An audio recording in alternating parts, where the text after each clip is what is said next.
First time, Ganda, no? Hollywoodish, diba? But we'd like to ask you guys, ano yung... Akala ko kasi Jake Gyllenhaal dun. Ay, wow! Pwede naman. I'd like to ask your character dito sa movie. Let's start with Seppi. Alright, I play the character of Oliver. Ako yung, actually sa Manila lang yung scenes ko eh. Okay. Ako yung manager ni Carlo dito. Kasi artista siya dito. Oh, yes. Okay. Yes. Okay. Parang ako yung dumagdag sa problema. Oh, I see. Problema. Okay, ikaw naman. I think kasama mo si Carlo sa Japan. Yes po, in this movie, I play the role of Mayuko Yamaguchi, aspiring singer and daughter of Shigen with the character of Takehiro Hira. Dito po, as I said, singer po ako, finding her way in the world of music and as well as the approval of her father. Sa kaalaman po ng lahat, si Keiko ay also a Japanese. Yes Filipino po, Japanese. yes po. Born and raised? Born and raised here in the Philippines, yes. Yes. At marunong po siya. Okay. Kasama rin siya mamaya sa press con dito eh. Yes. Oh. Okay. No, actually later. Okay. Carlo, what's your role? Dahil Ako si- nabanggit kanina, aktor ka dito. Yes. Paano napunta yung character mo sa Japan? Ako si Manuel Hidalgo, Okay. isang washed up actor na gusto-gusto pang umarte pero wala na masyadong kumukuha. So, kinakailangan niyang mangibang bansa para magtrabaho sa mga tinatawag nilang omise. Sa sideline siya kasi nga mga anak yung wife niya, kailangan niya mag-provide para sa pamilya niya. Walang racket dito. Wala, dapat may racket siya, pero may nangyari. Okay. Oo. So, yung character yung Takehiro Serious? ay, yun ang kailangan abangan. Bawal i-reveal. Hindi, kasi siya yung may kasalanan eh. Yung manager yung may kasalanan. Dumagdag sa problema niya. Oo, siya yung dumagdag sa problema. Okay. And then, doon kayo mag-meet sa Japan ni Yes. Takehiro. So, yun yung mga isa sa mga first scenes na kinuha na namin sa Japan. Yung meet up namin dun sa Yakitori. Izakaya. Izakaya, ano. Okay. So, yun, yung isa sa mga scenes. Tapos nandun pa si Tatay Loren. Okay. So, pressure ako. Kasi nandun si Takehiro, Okay. nandun yung boss ko. Yeah, so, Okay. At 2 weeks ka nag-stay doon. yes, To shoot for the major scenes. Okay. Without further ado, I'd like to intro June Lalin, who's gonna ask the first question. June Lalin of Abande is here to ask questions, guys. Tapos wala silang camera. Yeah. Hi, June. Tessa, ang galing-galing mo. Mukhang pinagandaan mo. Hindi po. Naiyak ako dito, yung sobrang proud, yung oh my god, iba na si Tere. Hindi po ako Feeling ready. ko next Show month, them, show them. next month ikaw na ulit sasala dyan. Gabi siya. Okay, I'm game sure, question. sabi mo kay Unemployed na si kay Ai. DJ Corti, ano, ay, oo. Game na. Pero ito, congratulations. Ako, excited ako for your movie, sa movie nyo, no, Carlo. Kasi I was in Japan last year, nung nag-shoot kayo. I was able to talk to your director. Sobrang puri ka niya. Nag-ano kami, nag-dinner kami. So, sorry. Nung pinento mo doon sa Quiet Please. Quiet and sad. Someone's asking. Okay, Okay. Kasi international movie po tayo. Yan.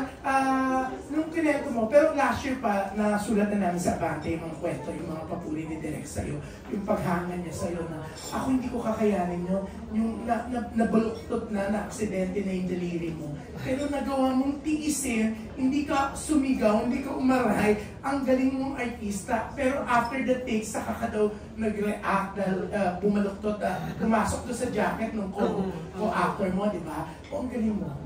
Hindi naman. Siguro ano lang, di ba nararanasan niyo yung adrenaline kapag gumagawa ka ng eksena, hindi mo mararamdaman eh. Mararamdaman mo lang kung ano yung nararamdaman ng character. So, nung time na yun, galit si Manuel, doon kay Sho, so kay Tatsuya, galit siya kay Tatsuya.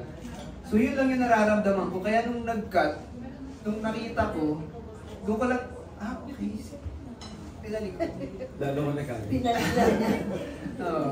Pero okay na siya, no? Okay na.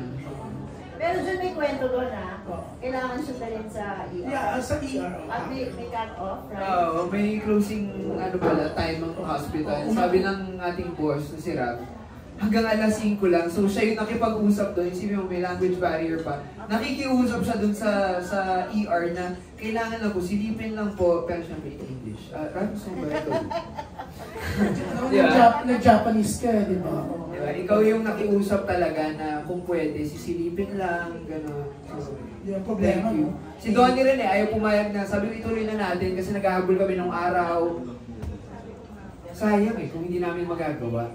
Nakita mo naman ang gano'n. So after, di ba, bumalik? Bumalik pa ako, nag-shoot pa ako ulit. Ang Ganun bongga. ka professional. Pero, gano'ng katagal? 3 weeks kayo? 2 weeks tayo, right? No? 2.5? 3 weeks. Ang gastos din ng pelikula. Ito, kinukwento sa amin ng director nyo yung mga fundings din, no? Kasi talagang sa gastos, kailangan talagang may tumulong, may mga hininga ng fundings din. So ano to? Sa Pilipinas lang ba papalabas? In Japan? Or magkakaroon ng international release talaga? Rob, you wanna answer that? Magkakaroon. So, By next year. First quarter of next year. Next year. So magiging international star na si Carlo. Ang bong. Hindi naman importante. Yun daw ang goal. Sa yung pelikula, yung... Pero yun daw ang goal, sabi niya maging international actor ka. Why not? You almost got the role of sa Squid Game, right? Pero because of the pandemic, it didn't push through. But now, this is Baka ito na yun, major break. dahilan. Yeah. Ito na yung magiging dahilan para finally si Carlo Aquino makilala sa buong mundo. Pusit game na lang, pusit game. Pero in fairness to you, simula pa naman bata ka pa lang, you're really a good actor na, di ba? Hanggang ngayon, nandiyan ka pa rin after 60 years in show business. Sabi ko nga, ang dami na rin napagdaanan. Very thankful pa rin ako na hanggang ngayon nandito ako, na-interview mo pa rin ako, You know why? nakaka-press pa rin. And then, you know why kung ba't nandito ka? Isa ka sa mga artistang kumbaga, marunong tumanaw ng utang na loob, marunong mag-appreciate ng mga bagay na nagagawa para sa kanya, di ba? Even with the entertainment press, ako, bata ka pala, sobrang nice mo na sa akin. Up to now, you're still nice. Hindi ka nagbabago. I think yan yung isang bagay na nakakapagpatagal sa isang artista. Lalo na pag yung pinupuri ka, hindi yung kinikinis ka ng mga katrabaho ng mga namimit mo. Thank you, Julie. Thank you. Thanks, Jules. Yeah, ako hindi ko napapatagalin, pero yun ang sa tingin ko, marunong ka kasi, yung pakikisama mo sa lahat, even sa entertainment press, kahit nandiyan na yung social media, you're still the same Carlo Aquino na marunong mag-appreciate pag nasusulat siya. So, yeah, ako, really, Nagbago na nga di ba? I'm really hoping na sana nga matuloy yung sinasabi nila maging international actor ka because you deserve it. Deserve. Wala ka. Thank you, Tess. Thank you, Jun. At least naniwala si Carlos sa pambubuhay. Hindi ako, That's sincere naman. nakikita ko kasi siya, talagang sobra. At saka kilala niya, natatandaan niya, kaya dapat darling, ikaw, maganda Yes, kayo, it's matandaan also- niyo yung mga nakakasalamuhan niyo. Kasi sanay kami na pag may press con, they're so nice. After the press con, hindi ka kilala. Hindi nila matandaan na na-interview. Pero with Carlo, ang tagal niya na sa show business. As I said, 60 years, di ba? Pero, yan, hindi Thanks, Jun.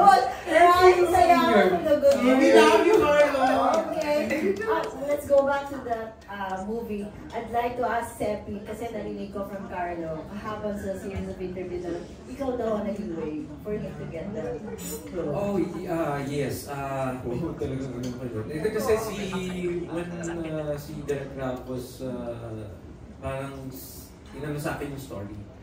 Sabi ko, nung binasa ko yung plot, yung story, sabi ko, hindi si Carlo. Si Carlo pwede dito. Knowing Carlo Pino, ang galing-galing na artista. Naman. Down to earth. Walang problema sa trabaho. I mean, mga katrabaho niya walang problema sa kanya. I'm sure sila walang magiging problema. So, syempre, Carlo Aquino na yan, di ba? Yeah. So, sabi ko si Carlo Aquino talaga yung pwede. First date, wala na. So, magpapasalamat ako kasi in the first place, pwede yung sabihin na ako na lang. Yeah. Di ba? Pero Exactly. ako yung naisip talaga nisip. Kaya, bro, At saan kayo nagkatrabaho, by the way? sa better half. Better Better half. half. Better. Si Sagier yan eh. Sagier.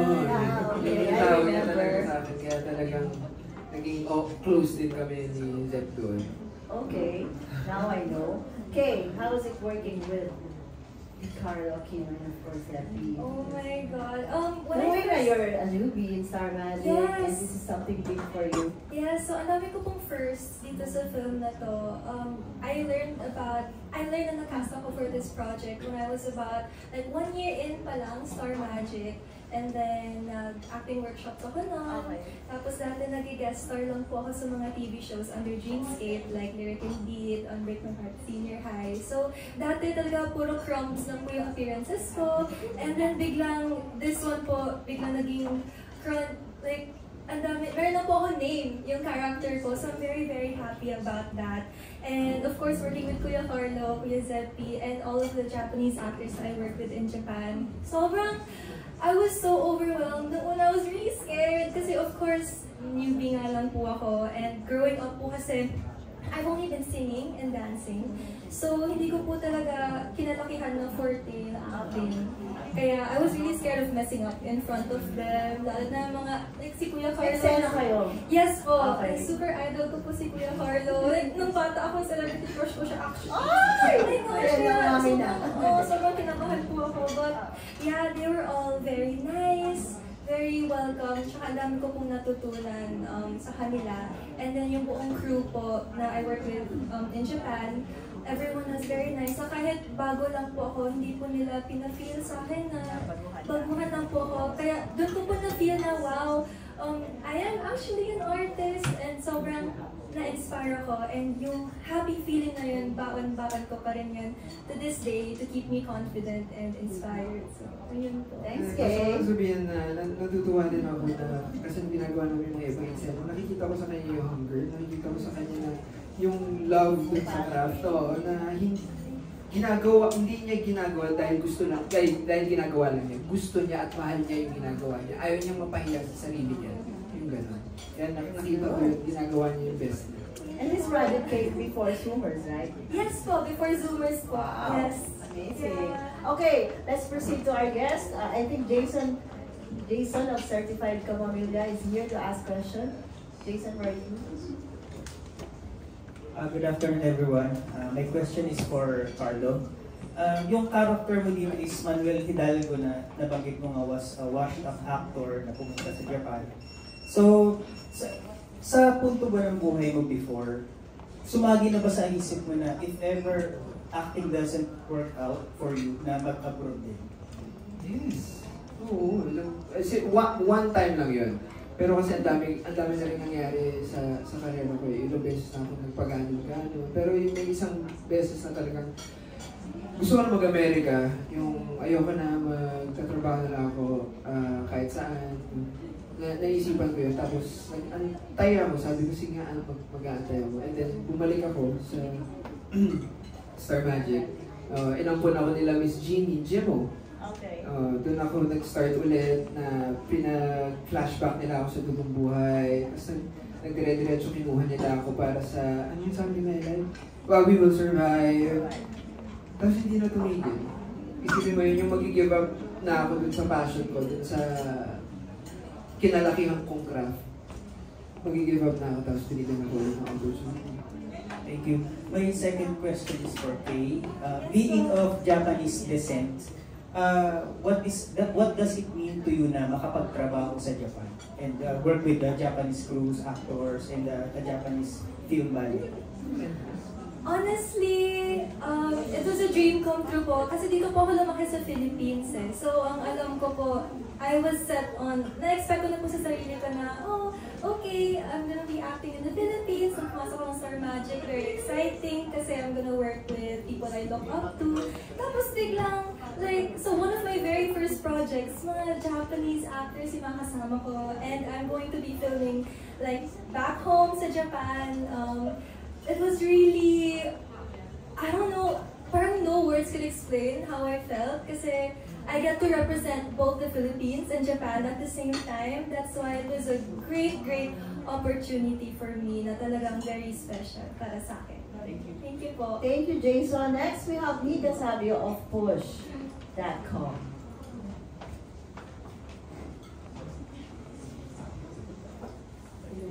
Hello po, congratulations po first sa exciting na Crosspoint. I saw the trailer then. It was really, really good and promising.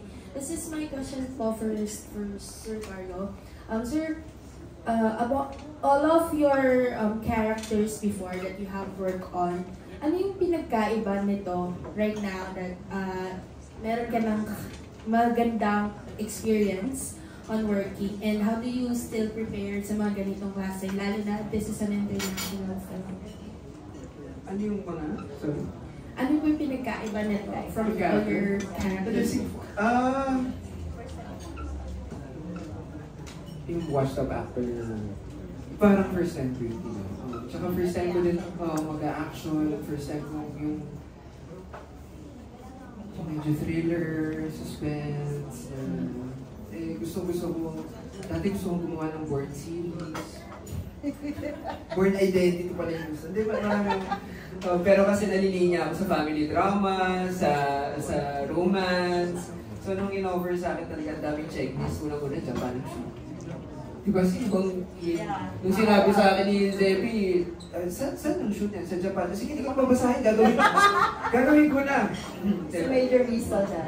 Tapos yung production, 034 and Hyrule, bagong mga production, so may bago silang i-offer, tapos si Donnie, bagong director din, first feature film niya, and sinasabi ko nga na gusto kong makakuha din ng inspiration sa mga bagong filmmakers. This is for Kay naman po.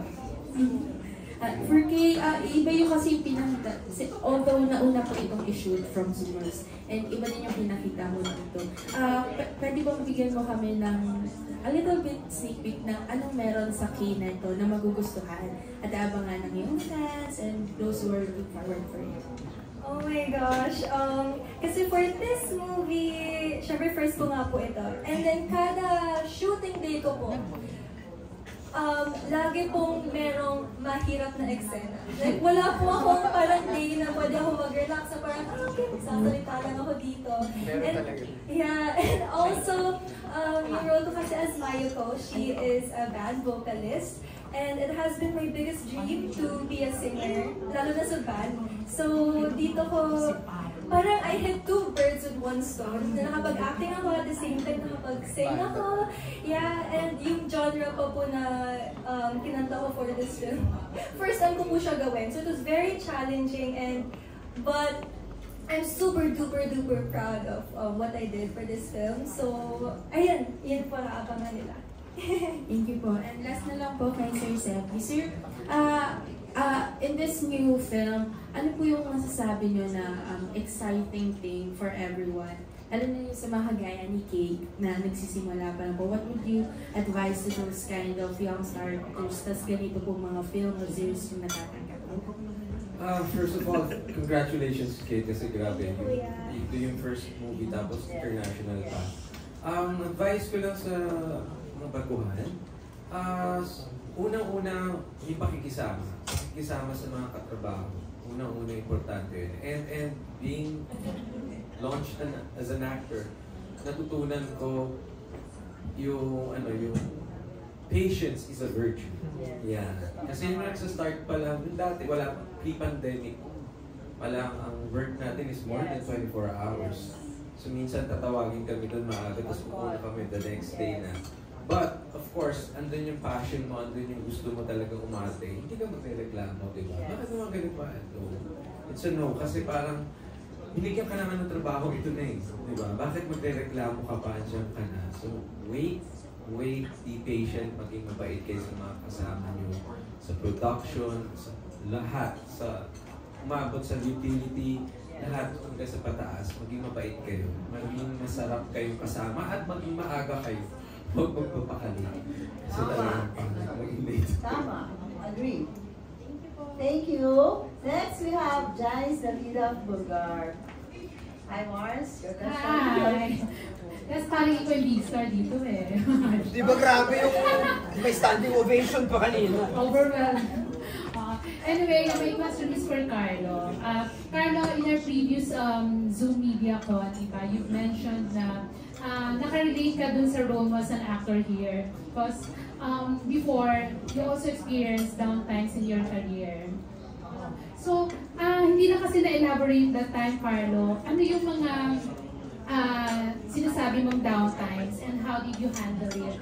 At hindi mo ba naisipan na for once na umalis sa showbiz because of those challenging times? Oo, naisip. Hindi, may mga ginagawa ako, pero mga indie films. Pagka indie kasi hindi ganun ka. Di ba? Alam naman natin yun. So, barely making it, parang ganun. So, ayoko na kahit naman yung ginagawa ko, kahit naman yung pag-acting. Kailangan ko makapag-provide. So, naisipan ko dapat nga na pupunta ako ng Amerika, pero hindi ko nga tinuloy. So, ang ginawa ko nung time na yun, nag-tarpaulin printing ako, yung mga signages. Bumili ako ng printer, tapos ang gumagawa ng signages yung cousin ko. Tapos kapag i-install, kasama ko. So, gumagawa kami ng scaffolding, tatayo kami ng scaffolding 15 feet, 20 feet. Kami tatlo yung mag-i-install, umakit ako ng scaffolding, gano'n. Sa mga gilid ng building, kasama talaga ako. Tsaka ako yung nagdadrive ng elf. Manghiram ako ng truck ko dun sa kabanda ko na si Y. Tawagin natin si Y. Okay, yung kabanda ko, yung e-birdies namin, may hardware sila. So, umiram ako ng elf. Kukunin ko sa San Juan, dadalhin ko sa QC para kuhanin yung signage, tapos i-deliver namin, tapos i-install namin. Umaalis kami ng mga, kasi non-pro yung license ko, so makikita yung lahat na nagdadrive ako ng lisensya ng bawal. Huwag yung gagawin yun. Hindi dapat ginagawa yun ng isang mamamayang Pilipino. Pero dahil kailangan kong pumasal para sa pamilya ko, ginagawa ko. So, nagmamali ako ng elf at dadali ko sa Cavite, sa Pampanga, sa Angeles, yung gano'n. So, did it make you love more showbiz and appreciate it, your career? Oo, hindi. Bago pa naman mangyari talaga na-appreciate ko na lahat. Yun siguro rin yung isa sa mga pinakamaganda sa buhay na kailangan mo ng appreciation, kailangan mo ng gratitude, kailangan mo lagi magpapasalamat sa lahat. Sa ultimo maliliit na bagay, nakapagkapi ka sa umaga, pasalamatan mo yung lahat. Kaya sobrang thankful ako na kahit na ilang beses ako nawala, di ba, nakakabalik ako, mawawala ulit ako. Sobrang malaki pa rin yung biyaya at marami pa rin ang pasasalamatan. Kaya ngayon sabi mo nga, wala ka ng parang kapanggihang role as long as challenging for you. Yes. Meron pa rin kung hindi ko kaya magpa-sexy. Hindi ko na kaya yung... the list na pwede mong gawin. Yes. Hindi naman tayo sexy, so ibigay na lang natin yung Philippines. Thank you, Carlo. Thanks, Mare. Thanks, Janice, for the question. I'd like to ask the Seppi, Kay, and Carlo, anong takeaway ng mga manonood after watching the movie? Let's start with Seppi. Lugi ako sa dalawa kasi napanood na nila the whole movie. Hindi mo pa napanood. Okay. So, siguro basing it sa trailer pa lang, grabe, iba to. Yes. Kaabang-abang, katulad ng sinabi ko kahapon. So, kaabang-abang yung movie at parang nung nakita ko napawawa ko eh. Wow talaga, as in wow. Nakaka-proud na kahit cameo lang ako dito, kasama ako sa movie na to. So, yun. Ganun din yung feels ko na pinanood namin kahapon si Kaloy yung trailer. Teaser pa nga lang yun. Teaser pa nga lang, actually. Parang kag yung buong movie pa. Sige. Yes, Kay, your answer to my question. Aside po na action-pack siya, kitang-kita naman sa trailer. Trailer pa lang nakakakaba na. I can guarantee you na lalabas ka ng theater na teary-eyed. So, prepare your tissues. Kasi binabasa ko pa lang yung script, umiiyak na ako. And hindi po ako OA na tao. I think. Pero, ayan, script pa lang naiyak na ako. And when we watched the movie for the very first time, Direk Lauren was there. And humahagulgul po ako. As in, yeah. So, aside from yung action-pack na siya, it comes with themes of family. So very important yung family dito, and you will leave the theater wanting to spend more time with them and to be more present in each other's lives. Okay. Yeah. Carlo. Yeah, same. Copy paste. Copy paste. Takeaway? Siguro yung life will always be lifing. Kumbaga, kahit anong iba to sa'yo na dago, punches, kailangan mong tumayo. Okay lang naman masaktan eh. Okay lang naman umiyak eh. Pero at the end of the day, tumayo pa. Labanan mo. Kasi buhay ka eh. mawawalan ka lang naman ng pag-asa pag wala ka na dito. So tumayo ka, labanan mo yun. Usok tulang gumagapang ka basta umaabante ka. Okay. Thanks, Carlo. Our last question will come from Richard. Sige, last question ako. Kamusta yung host? First hosting Richard, gig mo for... Good. Ayun yung tatanong ko lang. Congratulations for the Crosspoint. Since, syempre from Star Magic kayo, alam ko equipped kayo with sa acting. So, eto na lang, ano yung, aside from acting, ano yung pinaka-nahirapan kayo doing Crosspoint? And ano yung mga naging reservations nyo bago nyo ginawa ko? Kasi syempre sa ibang bansa nyo ito gagawin. And ano yung mga parang dala-dala niya from this movie na for sure hindi niyo makakalimutan? Okay, start tayo. As for me, syempre, malaking challenge po yung acting. But aside from that, I had to be very conscious of the way I was speaking. Kasi yung lines ko po is, my lines are only in English and Japanese. Kasi kahit na dito po lumaki, yung culture ko po very Filipino, very Filipino po yung ugali ko and yung accent ko. Yung character ko po is not Filipino, so she's full Japanese. So, hindi po ako fluent masyado sa Japanese. So, I had to study Japanese for a year.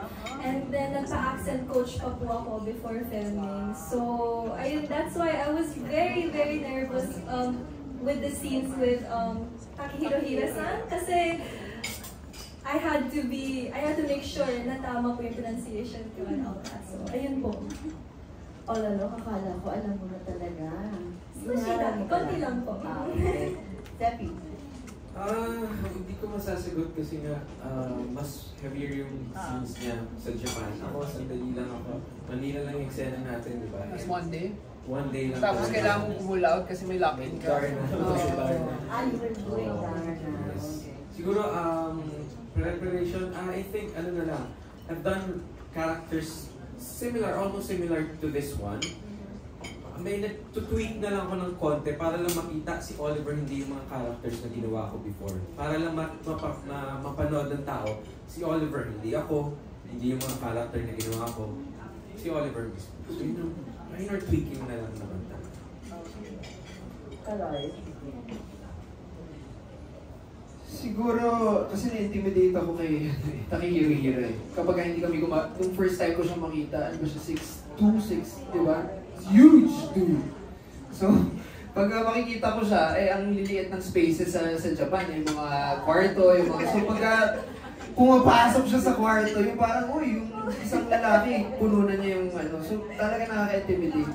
Pero kapag kasi eksena kasi, biglang nagbabago yung feel, nagiging as Manuel na ako, siya as his character. So, nawawala naman yun. Tapos yung isang balakid sa akin, yung weather. Kasi hindi naman ako sanay na nag-shooting sa labas ng -6, negative. Tapos tumatakbo-takbo. Kaya hirap din ako. Very well said. I think this movie is a proof na kaya mag-excel ng mga Filipino actors abroad. Agree, guys? Agree ba kayo? And of course, talagang shout out sa production people, the Japanese production people, and of course, the Pinoys of doing this together, a partnership na talagang worth watching Crosspoint. And that ends our first batch of Spotlight Press Con. We'd like to ask you, Jackie K and Carol, invite everyone to watch Crosspoint. Go ahead. Mga kapamilya, sa October 16 na po, cinemas nationwide, Crosspoint po, of course, Carlo Aquino, Takehiro Hira, Kei Kurosawa, yours truly, marami po pong bigating artista, Sara Abad, Ian De Leon, of course, marami pa. So abangan nyo at manood po kayo, October 10 ang premiere night Gateway. sa Gateway, sana makapunta kayo. See you guys, thank you so much. Thanks, Debbie. Ayan, mag-schedule na kayo ng date with your mom, your dad, your daughters, your jowas. October 16 na po, Crosspoint, nationwide. Okay, and last but not least, Hi mga kapamilya, sa October 16 na po, ipapalabas ang Crosspoint. Nakikiusap po ako sa inyo. Sana po mapanood nyo, sana po masuportahan ninyo ang pelikula namin. Dahil talagang pinaghirapan po namin to. October 16, tapos October 10, advanced screening, Gateway 5 p.m. Lilipad po si Takehiro Hira dito to see you guys. So, sana nandun tayo lahat. Thank you. There you have it. A round of applause for the cast of Crosspoint.